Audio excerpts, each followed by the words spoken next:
अंजलि दीदी के लिए शहर से फोन आया है। जल्दी से भेजो दुकान पे, नहीं तो फोन कट जाएगा। हाँ हाँ बेटा, अभी भेजती हूँ। अंजलि बेटा, तेरे लिए शहर से फोन है। सब काम छोड़ के जल्दी जाके सुन ले, नहीं तो फोन कट जाएगा। हाँ माँ, अभी जाती हूँ। जरूर मीनाक्षी दीदी का फोन आया होगा। हाय अंजलि।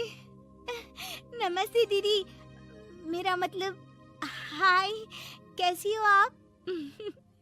यहाँ तो सब ठीक है। मामा मामी कैसे हैं? तू कैसी है? मेरे तो एग्जाम्स होने वाले हैं। हर रोज कॉलेज जाना पड़ता है। Lectures, extra classes, private coaching. ओ, मैं तो इतना थक जाती हूँ, क्या बताऊँ। आपकी कॉलेज वाली बहन जी आपको इतना पढ़ाती है, तो घर कब जाती हैं आप दीदी? अरे नहीं नहीं, ये सब सिर्फ मेरी प्रोफेसर नहीं पढ़ाती। मैं अलग से दूसरे टीचर्स के पास भी पढ़ने जाती हूँ। दीदी, फिर तो आप बहुत थक जाती होगी ना। आप ना पैदल मत जाया करो, टांगा ले लिया करो दीदी। नहीं मेरी भोली बहन, ना मैं पैदल जाती हूँ, ना ही यहाँ टांगा मिलता है। मैं बस से जाती हूँ और थोड़ी दूरी के लिए रिक्शा ले लेती हूँ। सच्ची? वहाँ पर टांगे नहीं, बस चलती है? वाह, वो भी हर रोज? हमारे गांव में भी बस आती है, दिन में 2 बार। यही तो खास बात है शहर की। यहाँ बसें पूरा दिन दौड़ती हैं सड़कों पर।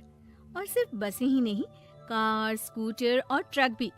और तो और थोड़ी दूरी पर तो हवाई जहाज भी है, जहाँ से हवाई जहाज आसमान में उड़ते हैं। अच्छा दीदी, मैं फोन रखती हूँ। बुआ जी, फूफा जी को मेरा नमस्ते कहना। हाँ माँ, हम लोग शहर में क्यों नहीं रहते? बुआ जी, फूफा जी और मीनाक्षी दीदी तो शहर में ही रहते हैं। अरे क्योंकि तेरे बुआ जी की शादी शहर में हुई थी, इसलिए बेटा। शादी से पहले वो भी तेरे पापा और दादा दादी के साथ गांव में ही रहती थी। तो फिर बा, मुझे शहर भेज दो ना, मैं भी शहर देखना चाहती हूँ। इतनी बार मीनाक्षी दीदी से शहर के बारे में सुन चुकी हूँ, अब मैं भी वहाँ जाकर देखना चाहती हूँ। बस आप मुझे शहर भेज दो। ठीक है, इस बार गर्मियों की छुट्टियों में कुछ दिन रह आना शहर, अपनी बुआ के घर। अब तो खुश ना? हाँ माँ, बहुत खुश। आप देखना, मैं शहर जाके कितने मजे करती हूँ। अंजलि अगले दिन स्कूल जाती है और वहाँ अपने सारे दोस्तों को अपने शहर जाने की बात बताकर चिढ़ाती है। अरे श्रद्धा, शीतल, सरोज, तुम लोग इन गर्मियों की छुट्टियों में कहाँ जा रही हो? एकादशी वाले गांव के मेले में। हम तो दूसरे गांव में नानी के घर जाएंगे। उनका घर नहर के किनारे है, बड़ा मजा आएगा। हम इस बार कहीं नहीं जा रहे, बल्कि हमारे घर में रहने के लिए मेहमान आएंगे। और तू? अरे मेरा क्या है, मैं तो बस पास वाले शहर जा रही हूँ, अपनी बुआ जी के घर। वहीं रहूंगी कुछ दिन। तुम लोग चिंता मत करना, मैं चिट्ठी लिखूंगी तुम सबको वहाँ से। पापा, मुझे तो चक्कर आ रहे हैं, जी घबरा रहा है। बेटा, शहर आने की जिद भी तो तूने ही की थी। अब पहली बार बस में चढ़ी है तो यही होना था। भुगतो अब। अरे मामा जी, अंजलि, आप लोग आने से पहले बता तो देते, मैं लेने आ जाती बस स्टैंड तक। आओ आओ भैया, आओ बेटी अंजलि। माँ बुआ जी कैसे हैं वहाँ? और भाभी कैसी हैं? सब ठीक है, बस अंजलि जिद कर रही थी कुछ दिन आप लोगों के साथ रहने की, सो छोड़ने आ गया। दीदी, आप मुझे शहर घुमाने ले जाओ ना, मुझे भी शहर देखना है। हाँ हाँ, चल तैयार हो जा जल्दी से। अंजलि तैयार होने जाती है और कुछ देर बाद जब बाहर आती है तो अरे ये क्या कर दिया तूने? मार्केट तक ही तो जाना है। इतनी डार्क रेड लिपस्टिक, इतने बड़े बड़े झुमके और चूड़ियां और चेहरे पर इतना सारा पाउडर। मेरी बहन, ऐसे नहीं चलेगा। जा और ये सब हटा के आ। अरे कैसे, क्यों? मैंने शहर आने के लिए इतनी मेहनत से ये सब इकट्ठा किया था। और वैसे भी मैंने देखा है मोहल्ले की राधा काकी के टीवी पर एक फिल्म चल रही थी, उसमें हीरोइन ना ऐसे ही तैयार होकर जाती है घूमने। सब पता है मुझे, मैं तो ऐसे ही जाऊंगी दीदी। अंजलि शहर की चकाचौंध को देखकर बहुत हैरान और खुश होती है। ऊंची ऊंची इमारतें, सड़क पर दौड़ती गाड़ियां, बड़ी बड़ी दुकानें, उसकी एक्साइटमेंट का ठिकाना नहीं था। दीदी, ये छोटा सा कमरा सड़क के किनारे क्यों रखा है? इसमें कौन रहता होगा? ये कमरा नहीं, पीसीओ है, पीसीओ।